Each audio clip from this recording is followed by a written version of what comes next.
The multitude of challenges faced by today's firefighters are enormous. Many on-the-job emergencies can take their lives in a matter of minutes or expose them to life-threatening diseases. They are also in a higher percentile of getting cancer than the general population. With all these challenges, a new issue has evolved: the problem of addressing firefighter behavioral health.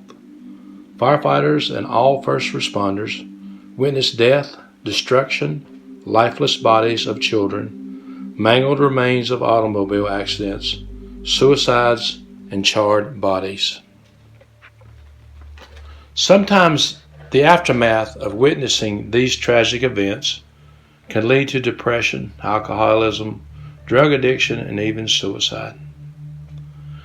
The challenge is to provide a confidential place or pathway for giving and receiving non-clinical assistance to help firefighters recover or deal with witnessing or being a part of these tragic events. Fire departments across the United States have created peer groups. These peer groups provide confidential emotional support, awareness, guidance, tips, suggestions, and an empathetic ear. In other words, been there, done that, got a t-shirt atmosphere. The Greensboro Fire Department is actively participating in peer group assistance. In 2018, the Greensboro Fire Department experienced the largest fire death loss of children in its history. 5 children perished in an apartment fire. Many firefighters who responded to that call experienced a wide range of emotions.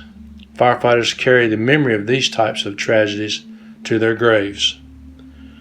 Recently, Captains Kilpatrick and West shared their thoughts and emotions regarding this fire in hopes it would help current and future firefighters to know it is okay to be human and that the Greensboro firefighters have a peer group that is there for them. Sometimes the days following a tragic event are the hardest. Time has a way of healing, but it's always good to have a peer group to talk to. All comments are in strict confidentiality unless the person wants to share his or her feelings in order to help others. Thank you, Captains Kilpatrick and West, for sharing your thoughts and emotions regarding this tragic event. Captain, 16 years of service, Engine 14 B shift. The notes indicated a working fire with multiple people trapped, and so that was kind of where our mindset went immediately when we were pulling out. It had more of a feel of being ramped up, like this was really serious. That apartment complex has always been in the back of my mind because it's been condemned, and then people started living in it again. They'd fix it up, and we had been on a call there a couple of weeks before that, and I'd noticed how many children were in the complex, and I knew just from being around the area for a long time that it was a heavy immigrant population, so that concerned me as well. There were several different languages just within that complex being spoke. Nobody, when we were on a med call, could actually answer questions for us, so I knew there was going to be a language barrier. There were a lot of things going through my mind, and I knew those apartments were going to be really crammed full of people just based off of what I had seen. And so it was kind of the nightmare scenario in the back of my mind, this one particular complex. If it was going to happen, I had figured it was going to happen there. And so I knew initially when I got reports of people trapped that it was probably legit. And so that kind of heightened my awareness to what was going on. Also knew that they were townhouse style apartments, so depending on which unit it was in, I had to worry about fire spread laterally. So initially you're thinking we're going to have to get in there, get to the seat of the fire quick, get the ladder to go into more of a rescue mode, and progress from there, and try to make some rescues pretty quickly if we're going to affect a positive outcome. When we came down Summit Avenue, I didn't see anything. we went down, and there's a concrete median in front of the complex. And I told my driver to go down past it because I was looking. I didn't see. I got this report of a fire. I didn't see anything. There was nothing showing at that moment, but I didn't mark on scene yet. We got down to Summit and Cone. We did a U-turn, and that put us immediately facing northbound on Summit, right in front of the complex. By the time we made the U-turn, the fire had flashed and blew out the front window of the living room. So in the span of just a minute, when we passed the apartment, and then when we turned around, which is right in front of the apartment, it had flashed, and it was blowing pretty good. It was a heavily involved first floor with extension into the second floor and attic.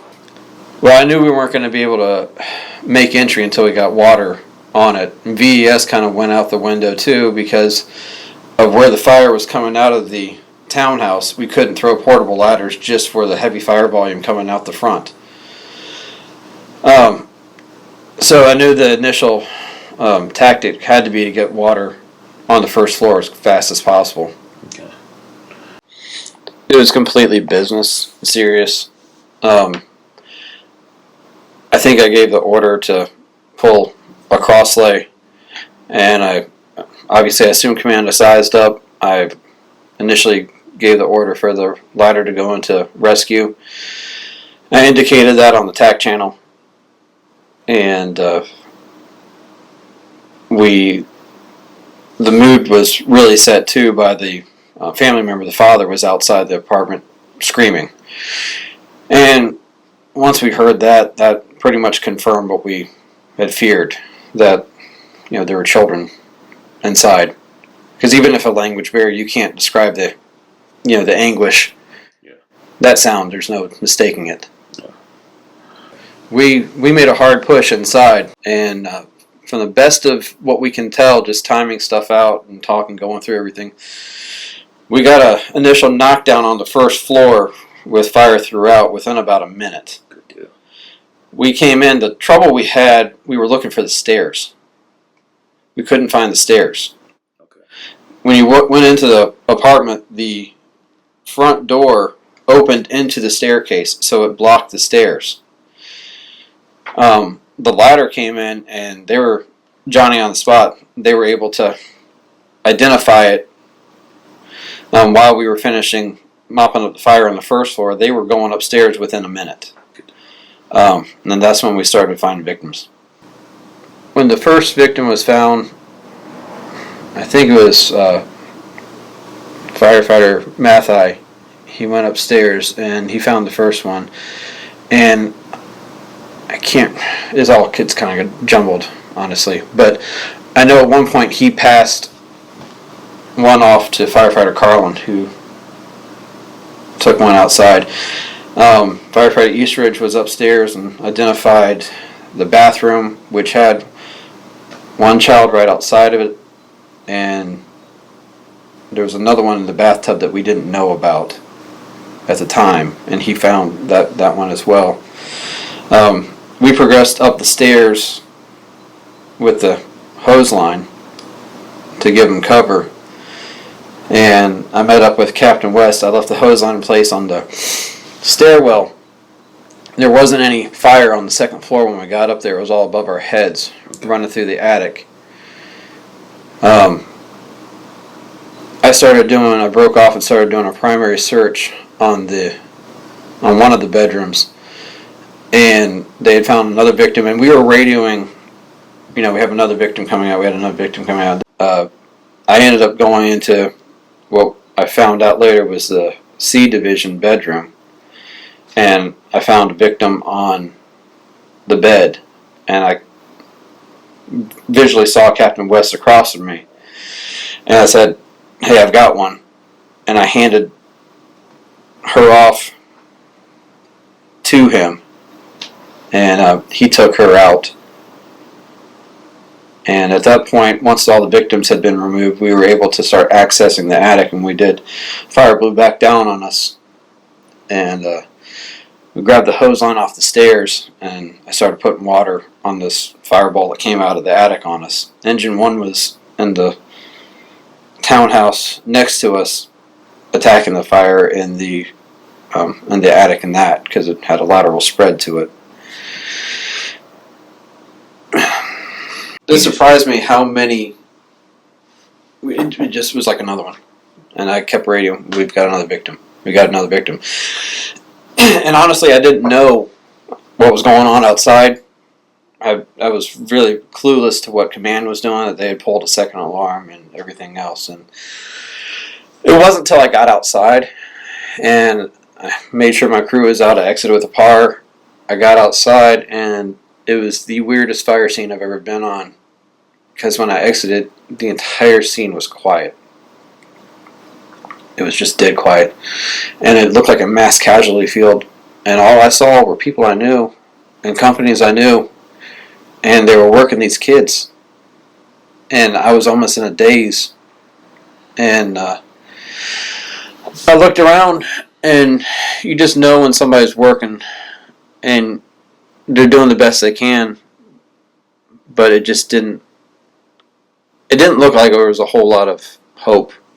I mean, everybody was doing their very best. And it just, you knew it was a really bad situation. And you kind of justify things in your mind. Because at the time, at the end of the fire, we thought we'd lost 2. And we got 3 of them back. And they went on to Brenner's. And you're like, okay, I can handle this. I can deal with this. Because at least we got 3. We saved 3. Yeah. And then they all passed away. And so that was a rough 24 hours. And, we talked about it collectively as a group, as a station, as a unit. And in the process of that, we just decided that, even though they made it out, and by all rights, you could write it up for a life save or whatever have you. And everybody did a fantastic job. We didn't want to dishonor them by accepting an award for, what seemed to be our greatest failure. And I've talked about it so many times, and operationally, I haven't met anybody or talked to anybody that can cite anything that we did wrong. And I've gone through it, and I can't find anything I would do differently, and that's the only thing that's helped me to kind of deal with it. Because if I could pinpoint something that I could have done differently to affect a different outcome, I don't think I could handle it. And so I really feel like it was God's hand and the grace of God that we made it out through that, and the operation went as smooth as possible. That was the quietest scene. It was quietest radio traffic. Nobody yelled. There's no screaming. It's just matter of fact, it was business. It was really just a heck of a job by everybody.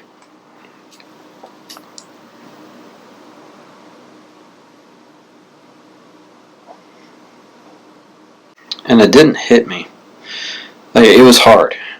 But the next day when I went back, and I met Bridget over there, and we got...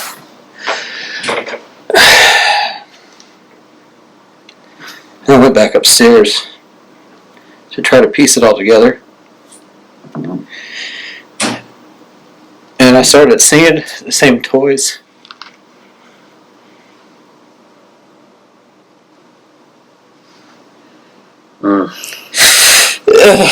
The same books that my kids used.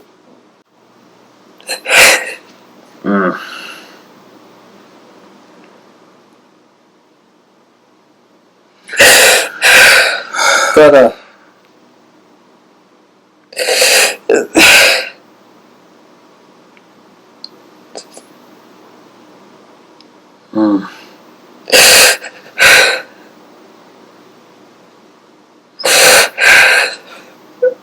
I'm afraid.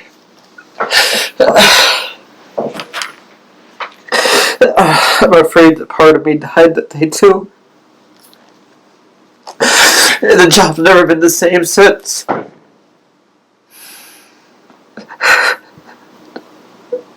I've tried so hard. And I've trained, and we've trained, and I try to get my guys ready, but you can't be ready for that. I've seen so much death out here. I'm so tired of it.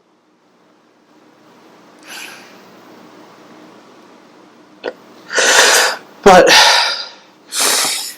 I've tried to make this fun again.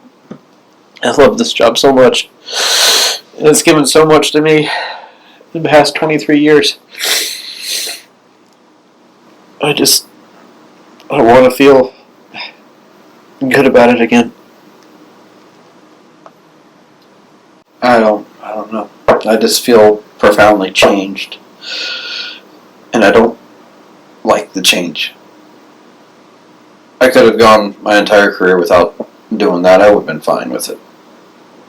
And, we deal with the homicides and we see that stuff. And we deal with the fire deaths, we see that stuff. And like you said, when it's adults, you rationalize it and you're okay with it.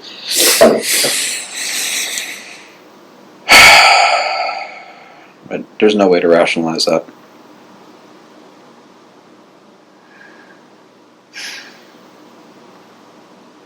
I'm sorry. I thought for a long time I wanted to move away from this station because of that. And my crew was transferred almost immediately, just out of circumstances. It wasn't anybody's fault. They all left me. And I was here to rebuild another crew. And so I was just I felt like I got left behind. And I love this department, but I felt like they kind of just left me out here. I'm like, why? Because I have to drive past that address a dozen times a day going on calls. For the first year, it stayed burnt out, not boarded up, just looking at me. But I guess it all's okay.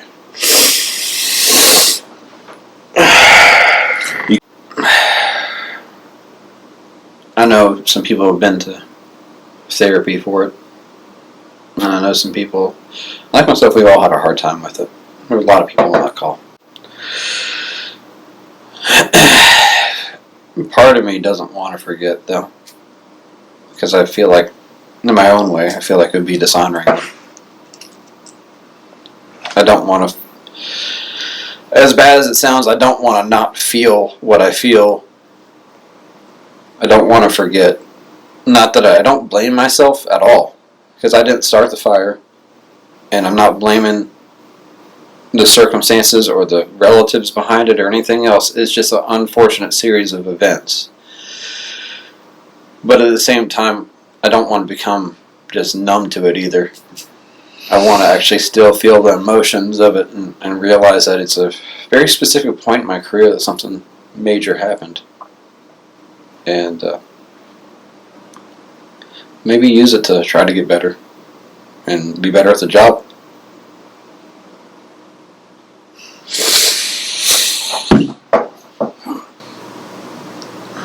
It affected my family too. They unfortunately have to deal with the brunt of it without the understanding and without having the guys come back to. And I'll say too that Station 7 and 1, they were great in the days following the fire. The next day, 7 was up here. We met. We sat down for breakfast, just talked. And just the pure support team has been good. So, I mean, there's a lot of vehicles and mechanisms in place to try to help us deal with that stuff. Yeah. And it's important for people to try to use that.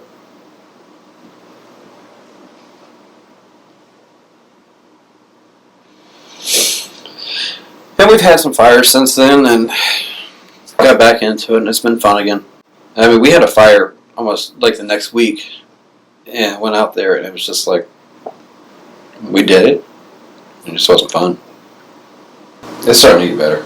First time in my career I felt like I had failed. Because you went in with a very specific mission, and it wasn't accomplished. And it was funny, what came out of that is I learned that, firefighters, we're programmed to think we're going to win. Even if we burn the building down, nobody gets hurt, they'll build it back, and we can learn off of it and everything else. But this time there wasn't a silver lining. Because I could have cared less if the whole place burned down as long as the kids had got out. Just because we made a good stop on the fire, we had a good knock. It was great. It was beautiful firefighting. None of that mattered because the kids didn't make it. But our response time from here to there can't be more than 2 or 3 minutes. I mean, things were set in motion that night that were beyond our control.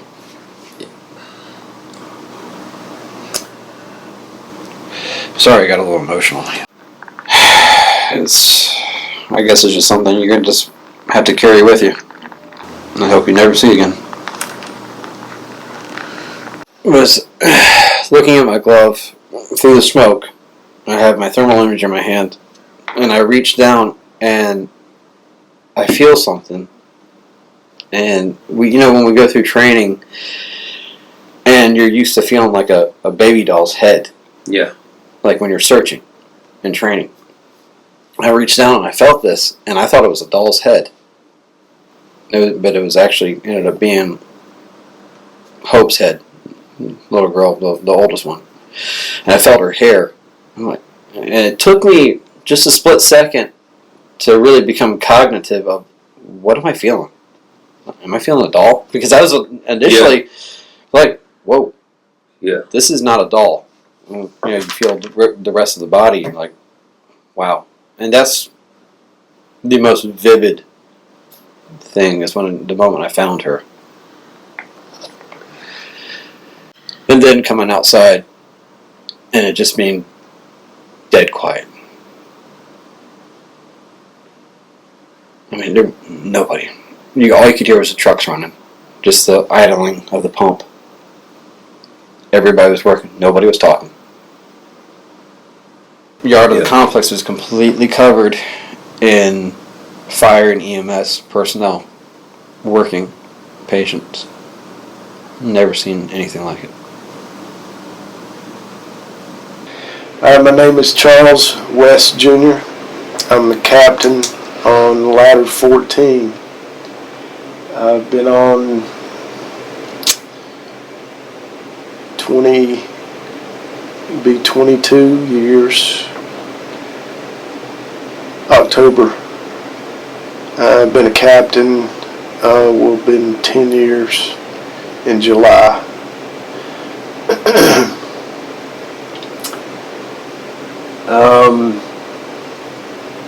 Happened at 3100 Summit Avenue. I want to say it was about 3:30 in the morning. Much like today, I had a cold and was trying to sleep in this recliner. I had taken some Dayquil or whatever it was, and I had a blanket on me. And it's just like I said, telling this, I remember all this. And of course, it was dark. I had been struggling to sleep anyway, and I was sitting in the recliner trying to get some sleep, and the tones went off. And when I jumped up, I was wrapped up in the blanket. I remember having to fight the blanket to try to get it off of me. And I was still kind of out of it, just trying to get my bearings like you do. And so ran to the truck, came into the structure fire,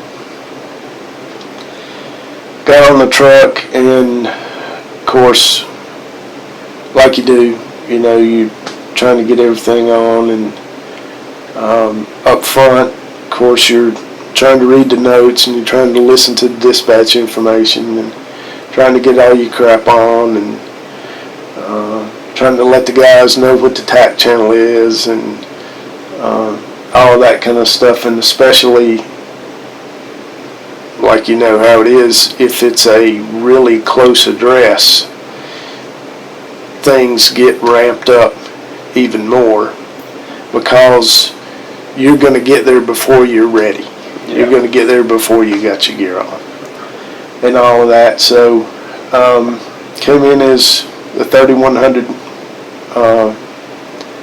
Summit. We knew we were going to be right on top of it. I remember going down Summit behind the engine, and when we got to Twain, you could see the apartment buildings, and it faced Summit. as if you were to go down southbound, which we did. You could see fire blowing out the front door and the windows already. So we went down to Cone, made a U-turn. The engine went first. We made a U-turn, pulled up in the front. Again, we're right on top of it, so I'm still scrambling to try to get my gear on.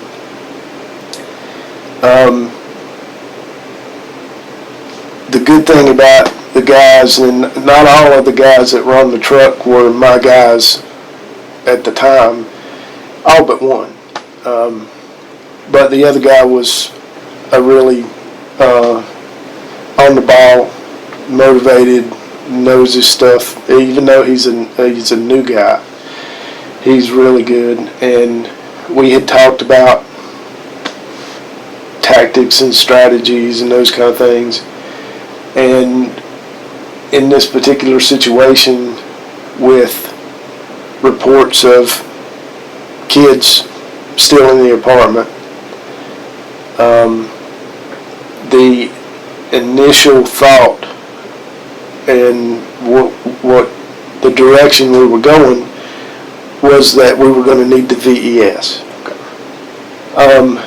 So we're on Summit. We're parked on Summit. The ladders are on the building side. Fortunately, we're in front of that building the way that it played out. So the guys are grabbing ladders, and we're with the idea that we're going to need the VES, the second floor.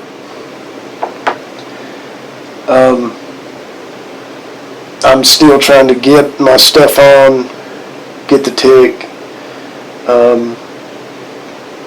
and as I turn to look at the building, I notice again the whole first floor has flashed.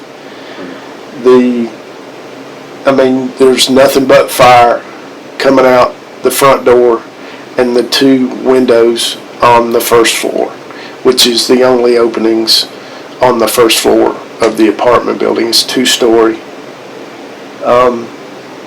So the whole first floor has completely flashed, front to back. The front of the apartment was the living room, and eventually once you got in there, you could look through, and that was where the kitchen was, and there was window and a door out back.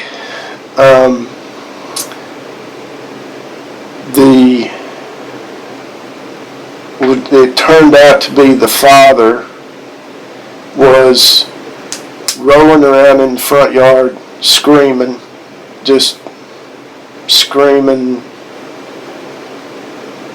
like, well, I guess screaming like somebody that, had to leave their kids in a burning building.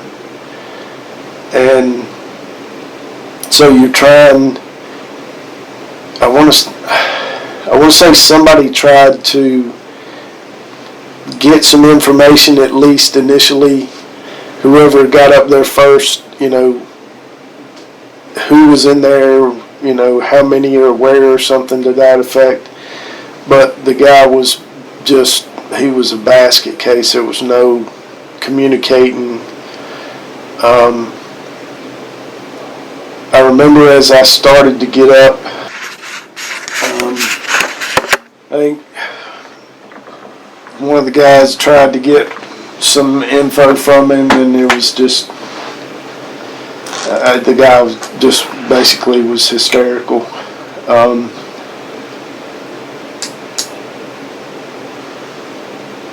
I remember again we had gotten off the rig with the intent of VES in the second floor.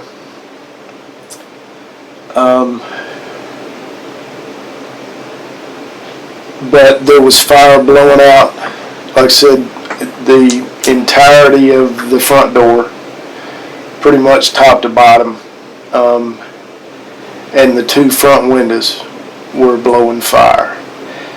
To VES that second story, we would have been climbing through fire. So about the time that we all basically switched gears, knowing that we couldn't VES at least that particular location, the engine had deployed a line, and they had gotten to the front door before I made it to the front door. My guys got there probably right behind the engine. Now the engine deployed a line and got water on the fire. It was less than a minute. And they got the fire knocked back significantly, so my guys immediately were able to enter right behind the engine guys. So it ended up actually faster the way that it worked out than trying to VES anyway. Even though, again, like I said, the fire had prevented us from initially doing a VES.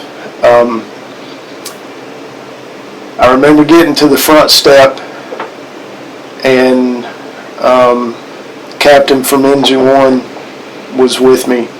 We met up, and I don't remember exactly that, I'm sure that whatever we said, was like, we're going upstairs. And so I masked up, walked in to the apartment. Engine crew was making their push back into the kitchen. My two guys had done an initial quick search of the first floor. The guy that was on the back of engine 14 that wasn't on the nozzle was standing to my left. And I remember looking for the stairs, and he kind of looked at me, and I was like, "Have you seen the stairs?" And he grabbed the door and just kind of pulled it back, and when he pulled it back, it showed where the stairs were. So when you went in the front door, to your right would have been the living room, and then it went, like you said, shotgun style back into the kitchen, and then it had a door that went out to the back and a little back porch. And as the door opened, it blocked the view of the stairs, and the door had been opened when we got there, so, which again obviously helped the fire to grow as fast as it had. So he pulled the door back, and I saw the stairs, so I immediately brushed by him and took off upstairs. When I got to the very top of the stairs, everything fogged up. Mask fogged up, TIG fogged up, couldn't see anything. Still had, really no visibility up there as far as your smoke conditions anyway, but then everything fogged up from, the steam from the water. So I remember having to wipe my mask, wipe the TIG. I stepped back down off the top landing just for a second to try to wipe. I stepped back up and I played the tick, and I didn't see anything. And I stepped up onto the landing. I noted a door to my left that was partially closed, a door straight ahead of me, and a door to my right. So I walked in a little bit further onto the landing, and about that time the two guys off the back of the truck came up and immediately went into the door that was partially closed, and it ended up being a bathroom. The door was blocked a little bit, and it ended up being one of the kids, the first kid that was found. So they pushed the door open, and one of the guys came out and said, "I have a victim." And so I immediately went to get on the radio to advise command that we had a victim and that we were going to need EMS 1039. But at the same time, the second guy came out with another kid. So I'm trying, there's communication on the radio, there was some stuff going on out in the yard. Command was trying to get it. It ended up being the dad, who was still kind of acting erratically. He was trying to get control of him. We had just found the first two kids, and I was trying to get communication out that we were finding victims that, we were going to need multiple EMS units. So I'm trying to communicate on the radio. I'm getting balked. It's a jacked up situation. We've found a couple of kids already, and I'm frustrated because I'm trying to get on the radio and I can't get on the radio, and so it was really no time at all. But I'm still trying to make contact by radio, and the guy that found the first kid had dropped it off to caregivers in the yard, and he'd come right back upstairs. I've kind of moved out of the way into another bedroom, at least in the doorway of the bedroom. He comes by me, and I'm looking up because I'm seeing fire start to grow. It's starting to build above our heads. Feeling heat a little bit, and then I want to say there might have been some radio traffic from ladder 7, somebody out back, that indicated that we had fire over our heads. And so about that time, the guy had come back up. He had ducked into the first room on the right and immediately came back out. By then, I can't remember if Engine 14 Killer was in there or not. It gets kind of fuzzy, but I know the guy on the back of my truck ended up finding another kid and took off. Let me know, took off again, out with the kid. Still hearing radio traffic that we got fire over our head. The other guy on the truck came back, went back in the bathroom, and there was water running in the tub.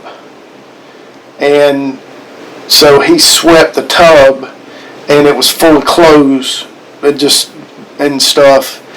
And so he swept the tub and came back out. And about that time,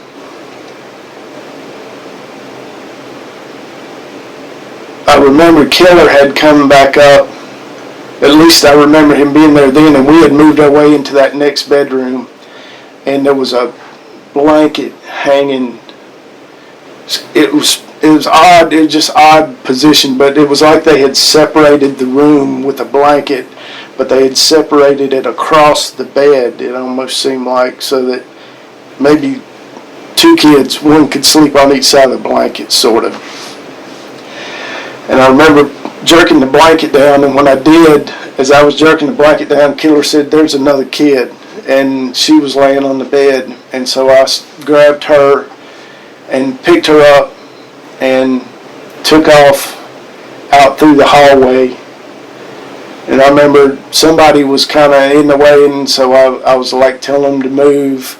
By then we had hose lines up into the second floor, and there was hose all over stairwell. Yeah. And so I got about halfway down with her, and it turned out she was the oldest, so she was the biggest. And as I got about halfway down, I lost my balance and I just sat down.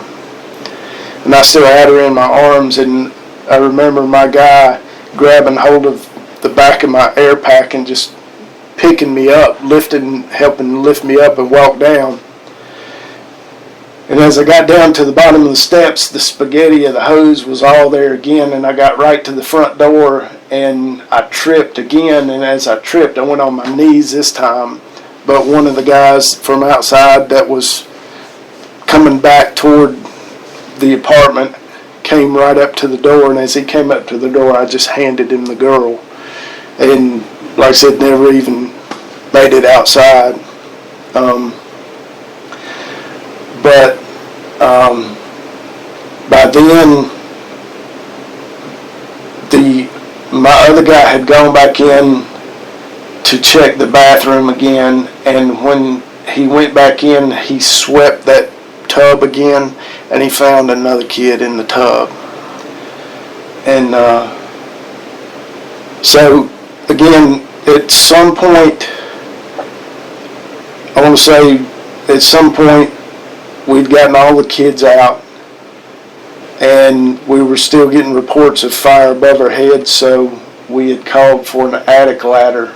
I remember we were all standing up there,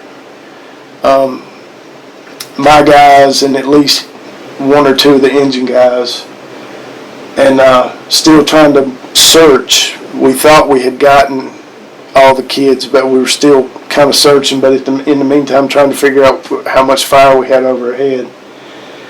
So we had gotten an attic ladder up, and as we went, I remember grabbing one of the guys because I could tell when they initially started to lift the scuttle hole that it was full, the attic was full of fire above us, and it was getting ready to come down. I mean, once you opened that scuttle hole, it was going to be looking for somewhere to go. So I remember grabbing one of the guys and pulling him out of the door. And so one of the guys had the nozzle, and then they took the attic ladder and just kind of pushed it up. And as they pushed it up, fire kind of banked down about halfway down into the hallway. But of course, everybody other than the attack guys, they were ready for it, and they knocked it back. And once they kind of knocked it back, we were able to get up in there and finish putting it out in the attic. But it was all kind of surreal in terms of how fast things happened. Again, I remember, I would wake up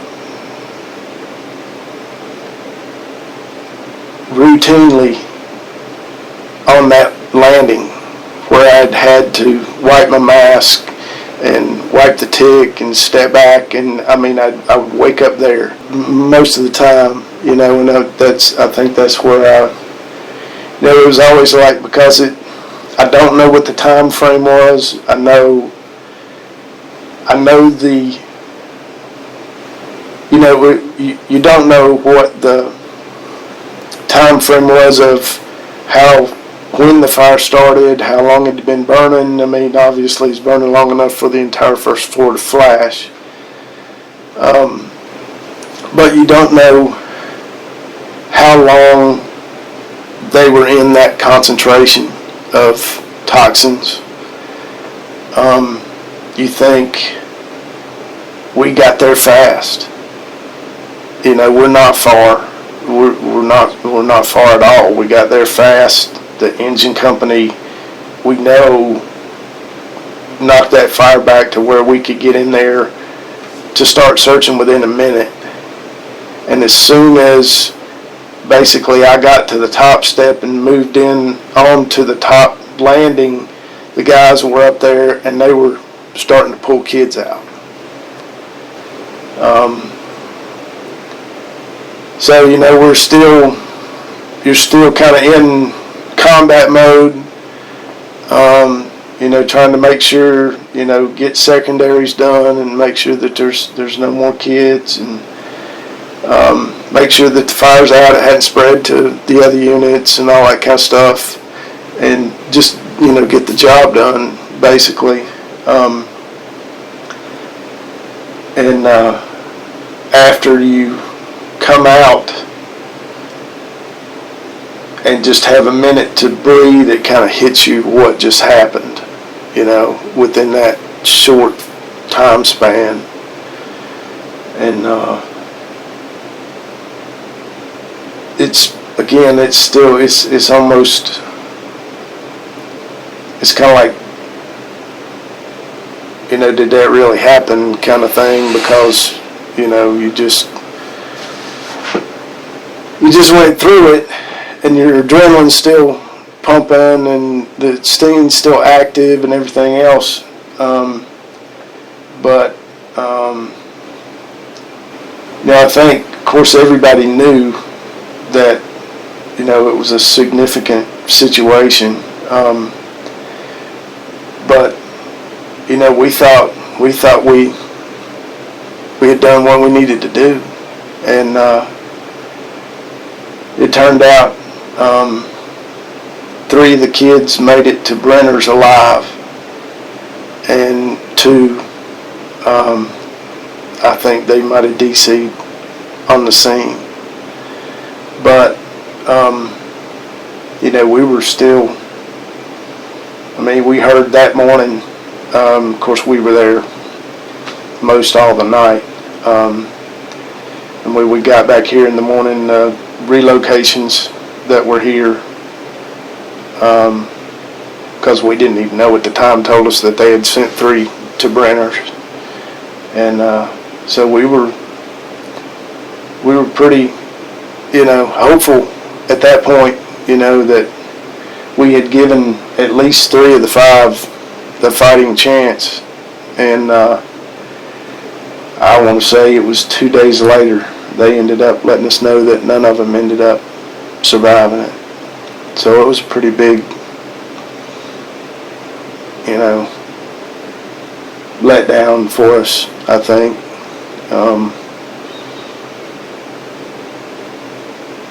It just, it seemed like things went really smooth. They seemed to go. Everybody knew what they needed to do. It got done. It got done quickly, and we thought, hey, we've given them, at least given them a chance. And then so when we got the news that they didn't make it, after they'd gone to Brenner's, it was pretty hard to take. But it is kind of is what it is. It's what we do, and not everybody's going to make it. But like I said, I think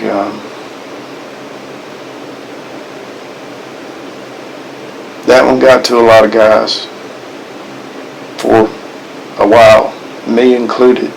It probably took me a year to kind of come to terms with it, and I think everybody worth their salt is going to evaluate what they do, how they do it, and whether they can do it better or quicker or more efficiently or whatever. And I think probably subconsciously that's what I was doing when I would wake up on the top of that step, was I was trying to figure out what I could have done differently, or what we could have done differently, or what we could have been better at or faster at or whatever, to have given them a better shot, because that's what we're supposed to do. And so I think we all beat ourselves up a little bit about it, whether it was warranted or justified. I don't know. We just when you're out there, when you're supposed to be there to save people, and then they don't make it, it's pretty rough. So, but again, you stay in the job long enough, you're gonna see bad things, and you're gonna learn that not everybody that you run is gonna make it. But there are going to be the good ones too, the ones that do, and it can just kind of has to balance out, or it tears you up if not. First thing was, where are they? Again, you got zero visibility.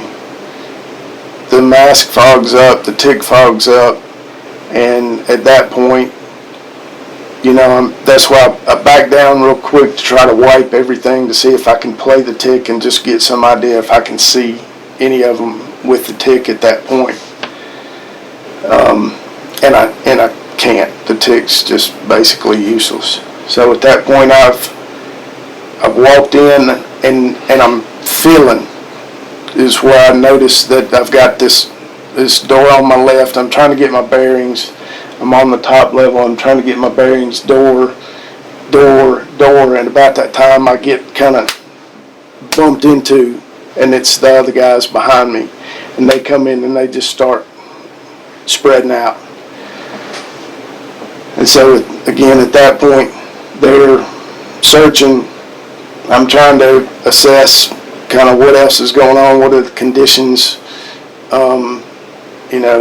do we have active fire up here, those kind of things, kind of big picture stuff to a degree while they're searching, so that I can make sure that they're not searching in, conditions that are going to go bad on us. So it's like,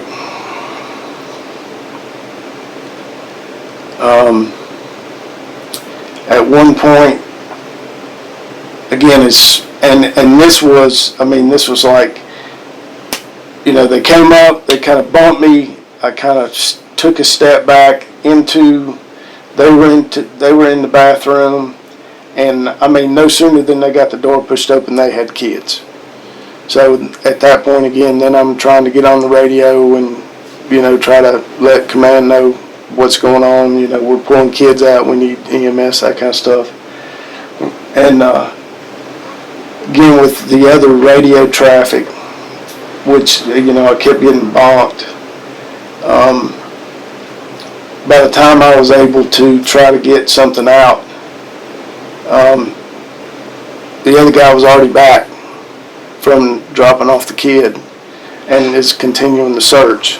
So, there's active searching going on, the whole time that I'm even trying to make communication and stuff. And then at that point, once I kind of finally got information, I thought that I got information that I needed to get out, then I tried to continue with the search, and that's when we found the girl on the bed in the bedroom that was kind of straight back from where the stairs were. So I think, initially when I remember coming out, and I remember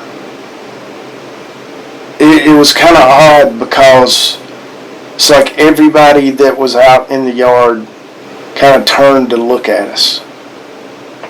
And I don't know if it was because of, they thought that we had just had this traumatic thing to deal with, or really what it was. But I remember as we came out, people kind of just stopped and kind of turned and looked as we kind of came out. And I guess at that point, it kind of hit how serious it was, just because of their reaction. And pretty quickly thereafter, I mean, we probably hadn't even had the chance to drop packs or anything. Command, not command of the incident, but above the commander, started grabbing the first in units and making us all kind of go together to one spot. I guess they wanted to kind of control it, at least have us where they could see us and see how we were reacting to the situation or whatever. So they took all of the first in companies, us, Engine 14, Engine 1, I know, over to the side of the yard and kept us there and kind of talked to us a little bit, and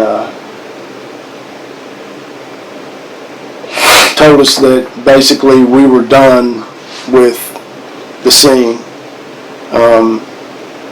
that other companies were going to stay there and then make sure the fire was out and stay with the investigators and all that kind of stuff. But I mean, I remember we were still there for a while, because by the time we got back here, the sun was up. And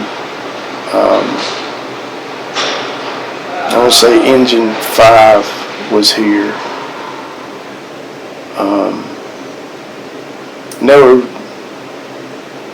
There was other people here. That was the other thing that was odd, because we had a relocate company here, but there was other people that were here that would not normally be here, at shift change or anything like that. So I remember when we got here that they told us that 3 of the kids had been sent to Brenner's. Obviously, for us at the time, that was good news. I mean, that's something that we wanted to hear. And there were some guys, I think, that were here basically to talk to anybody that needed it at the time. I couldn't even tell you who they were at the time. It was all just kind of a blur. Well, initially,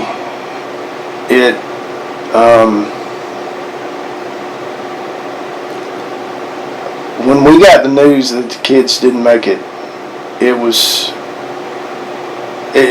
probably the most impact of any call I've ever had. And I've run some bad ones with kids over the years, where I've had to deal with kids that didn't make it. But for it to be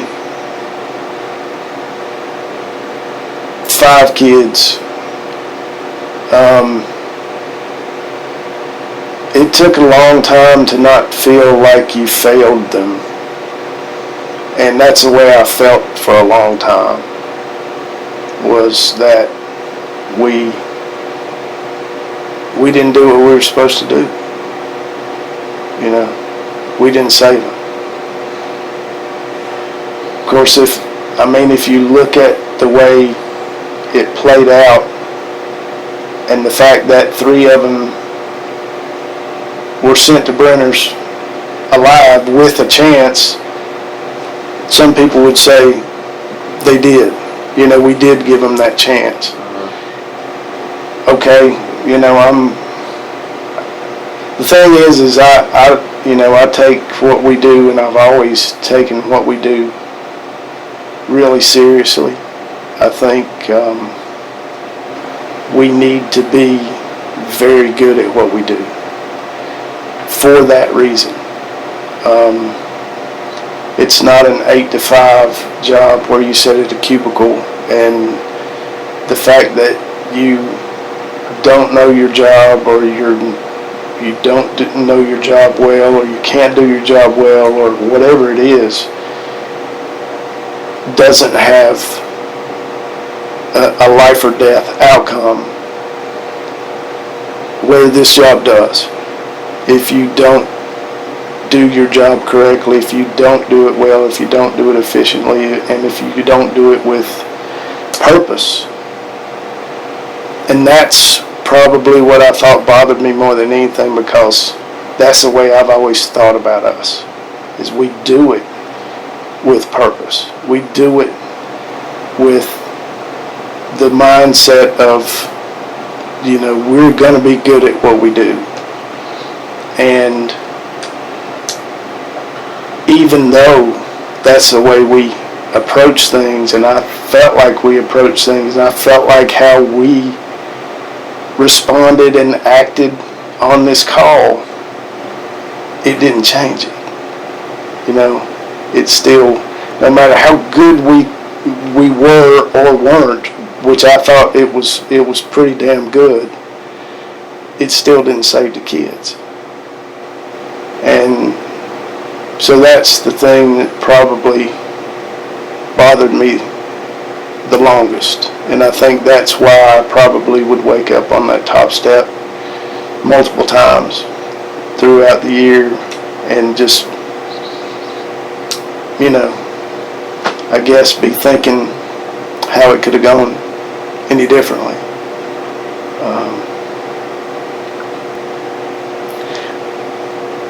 Well, I talk about where I would wake up every time. But honestly, I think the most memorable moment of the entire call was when we got back here and Station 5 told us that they had sent 3 of those kids to the hospital at Brenner's. Because I thought we had, done what we needed to do. Maybe not all of them, but, if we gave 3 out of 5 the chance, then to me that's what stood out. That's what excited me about it, was that we had given them a chance. And so, of the whole call, that stands out, of remembering how it kind of ramped me up when they said that, and how hopeful I was, only for it to kind of not work out,